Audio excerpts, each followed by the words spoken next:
Alors maintenant, on va s'intéresser au paradigme de programmation Answer Set, à proprement parler. Donc il a émergé du domaine de la programmation logique non monotone à la fin des années 90. Donc comme déjà mentionné, il y a eu plusieurs articles, même peut-être bien même bouquins, dans lesquels ce paradigme a été proposé. Après la conférence donc LPNMR de 99, un numéro spécial du journal Artificial Intelligence a été édité, qui a couvert le sujet. Ensuite, il y a un workshop ASP dédié qui a commencé en 2001. Et finalement, il y a un textbook par Barral par Barral, a priori, qui a été une autre étape, une étape supplémentaire pour diffuser le paradigme. Alors, commençons d'abord par une motivation, par un peu plus de motivation, en soulignant en fait l'idée générale derrière l'Answer Set Programming. Étant donné une instance d'un problème, un problème de recherche, c'est-à-dire un problème, voilà, on a un problème, on veut une solution à ce problème, on veut trouver une solution à ce problème-là, et en général, c'est dans un espace combinatoire, c'est un problème de recherche. Bref. Enfin, j'imagine que c'est comme ça qu'il faut comprendre le terme search. Et sa représentation correspondante sous la forme d'un programme logique P. On peut voir les modèles de P comme les solutions pour I. I, c'est le problème et P, c'est le programme. D'accord. Et donc, en ASP, ça revient à faire quoi? Ça revient à voir le problème, ça revient à voir des tâches qui résolvent des problèmes, comme calculant les modèles des programmes encodés correspondants. Qu'est-ce que ça veut dire, ce que je viens de dire?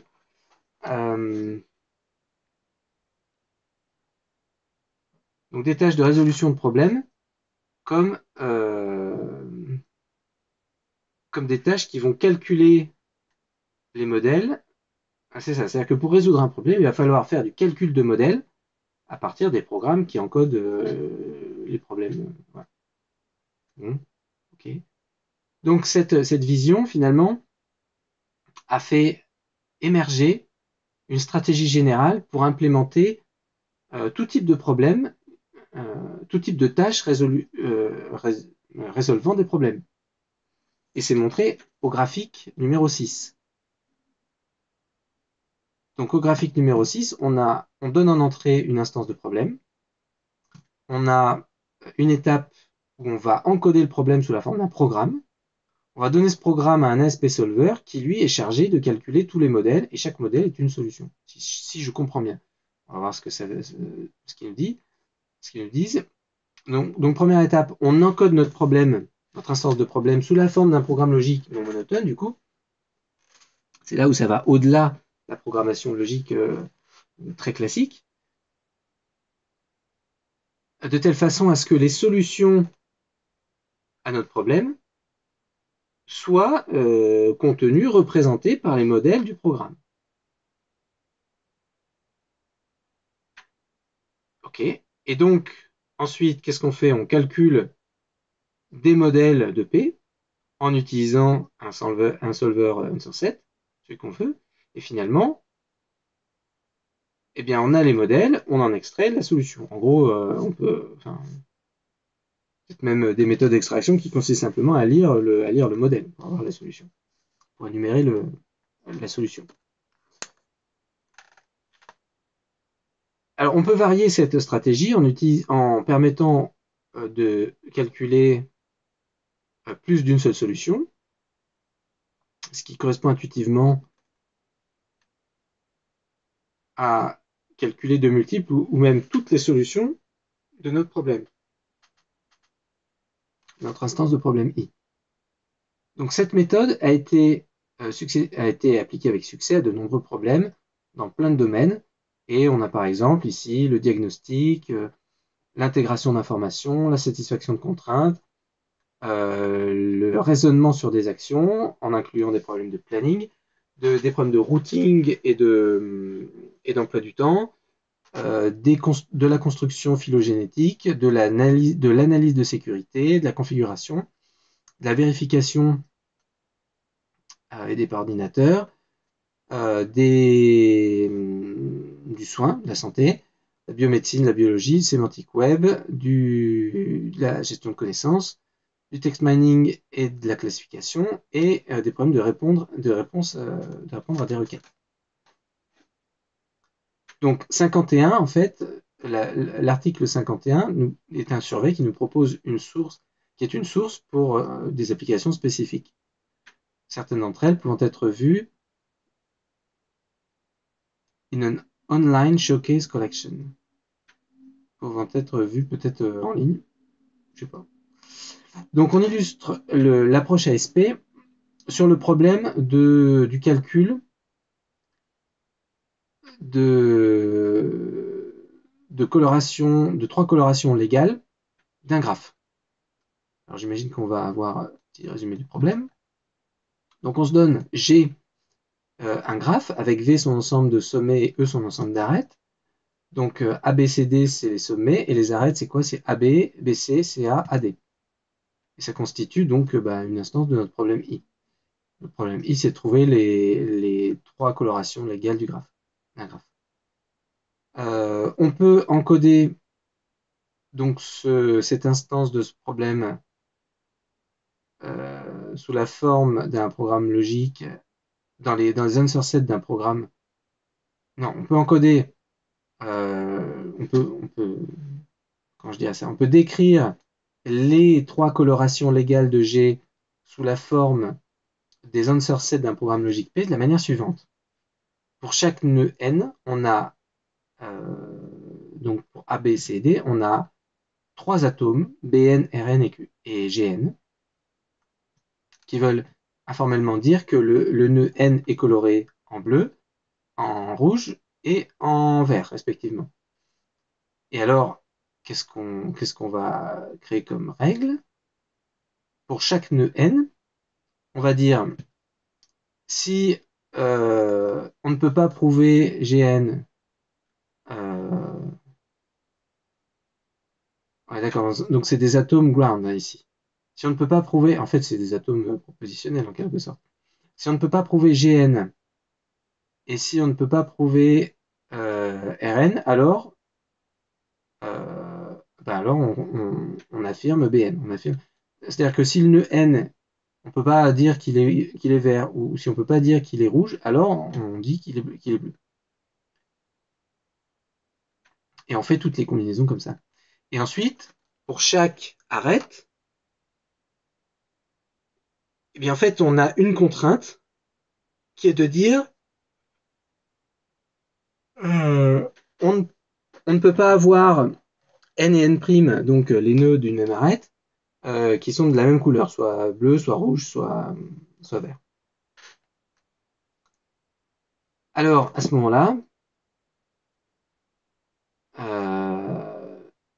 donc les answer sets de P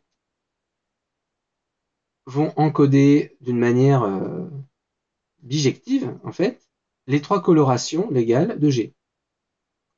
Informellement, les règles pour N appartient à V.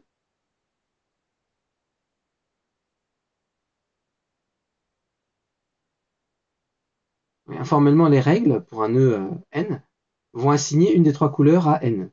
Et les contraintes vont vérifier que les nœuds adjacents n'ont pas la même couleur. Ok, ça on l'avait compris. De manière égale, on peut remplacer les 3 règles par la règle suivante, et peut-être plus intuitive, qui est de dire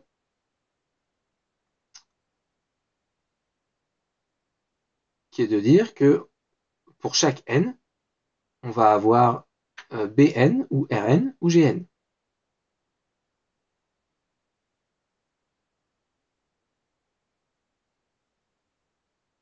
Et alors, en fait, donc c'est là où, comme on est intéressé par les answer sets, donc qui vont être des modèles minimaux, on n'aura pas, a priori, on va pas chercher des réponses dans lesquelles on aura à la fois Bn et Rn, par exemple. C'était ce qui me posait problème un peu précédemment. Mais comme c'est des modèles minimaux, on aura soit Bn, soit Rn, soit Gn, mais jamais plusieurs à la fois. Donc, cette stratégie de résolution de problèmes est en fait relativement proche de certaines approches et liée d'assez près, pardon, à des approches similaires comme le fait de résoudre des problèmes SAT, où en fait l'instance du problème est encodée dans les modèles classiques euh, de formules propositionnelles d'ensemble de clauses. C'est parce que c'est à cause de ça que certains auteurs en fait font référence à l'Answer Set Programming comme un paradigme plus général dans lequel un problème est encodé dans les modèles d'une théorie logique. Ils considèrent finalement l'usage des programmes logiques non monotones comme une théorie, comme une instance particulière de ce paradigme. On préfère ici, alors je suis pas sûr de comprendre, on préfère ici cependant réserver le terme ASP pour le cadre dans lequel pour, pour le cadre avec des programmes logiques non monotones sous la sémantique des ensembles de réponses lui-même. Bon, bref, c'est pas très très important, je pense. Alors, comparé à la résolution de problèmes SAT, l'ASP en fait fournit des spécificités qui ne sont pas disponibles quand on fait du SAT. Par exemple, la clôture transitive d'un graphe donné et son complément est exprimable au sein d'un answer set, ce qui est en fait très compliqué dans des logiques propositionnelles classiques. Ici aussi, on peut exploiter la négation,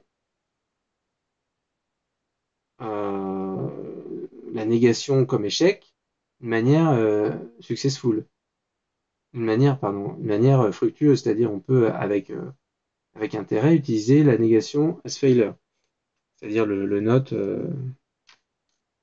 comme on l'a vu précédemment. De plus, l'ASP offre plusieurs constructeurs à côté de la négation, à côté du note et à côté du note, et de manière importante, permet aussi aux descriptions de problèmes, permet aussi la description de problèmes avec des prédicats et des variables. Oui. Ça peut être utilisé pour de la résolution de problèmes génériques où la spécification des solutions, la logique PS, je ne sais pas ce que ça veut dire ça, est séparée d'une instance concrète du problème en main, les data, usuellement données sous la forme de faits. C'est la figure 7. Donc, dans la figure 7, on a quoi? Alors, la figure 6 nous présentait quoi? La figure 6 nous présentait l'encodage de problèmes en ASP. Et la figure 7, elle, nous présente l'encodage de problèmes de manière uniforme dans ASP. C'est-à-dire, on va avoir, une spécification d'un problème, PS. On va l'encoder sous la forme d'un programme. On va avoir des datas. On va l'encoder sous la forme d'un programme aussi. On va les encoder sous la forme d'un programme. Alors, a priori, on aura des faits essentiellement dans PD et on aura des règles a priori en plus grand nombre pardon, dans PPS. Et puis on donne tout ça à un solver ASP et ça nous donne les modèles à partir desquels on va pouvoir extraire les solutions de notre problème. Okay. Alors un autre exemple. Dans le problème de la 3 coloration des graphes, on suppose donc que G égale VE est stocké en utilisant des faits node de n pour chaque n et edge de nn' pour chaque arête nn'. Et bien ça nous donne les données. Et la spécification générique des solutions peut être donnée par les règles suivantes, dans lesquelles on va dire si x est un nœud, d'accord, et qu'on ne peut pas prouver que x est rouge ou qu'on ne peut pas prouver que x est vert, alors on va dire que x est bleu. Et pareil pour les autres possibilités. Et puis on aura des contraintes qui vont nous dire si x, y est une arête, alors et si x est bleu et y est bleu, alors il y a un problème, on ne doit pas avoir ça. Alors similairement, de manière similaire à ce qu'on a au-dessus, on peut utiliser aussi une seule règle disjonctive, si on le souhaite, qui va nous dire que si x est un nœud, alors on a soit b de x, soit r de x, soit g de x. Au lieu des 3 règles non stratifiées, qui sont non stratifiables en fait, ou non stratifiées, qui sont ici. Et qui définissent bx, rx et g de x. Alors à ce moment-là, donc les answer sets de PS union D vont correspondre aux 3 colorations légales de G. Donc l'évaluation efficace des programmes ASP requiert l'intégration de techniques à partir de domaines de la représentation de connaissances, des bases de données, de la recherche, enfin de la recherche, on va dire, je sais pas, arborescente peut-être, enfin j'en sais rien. Je sais pas ce qu'ils veulent dire là par ça, exactement. Donc des techniques comme des constructeurs de langage et des spécificités. Alors, je recommence ma phrase. Donc, l'évaluation efficace de programmes ASP requiert l'intégration de techniques d'un certain nombre de domaines, comme des constructeurs de langage et des propriétés.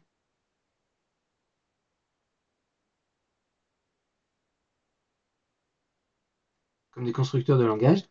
Et certaines spécificités ont besoin d'être prises en main, possiblement en les compilant et en les oubliant par la suite. Ah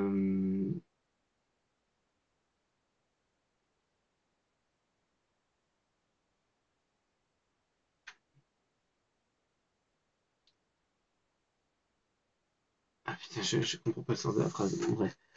Et alors, il y aura aussi des entrées, des volumes d'entrée potentiellement larges de données qui auront besoin d'être traités, et du non-déterminisme qui pourra aussi arriver, avec des négations non stratifiées, aura à être traité au moment de la recherche.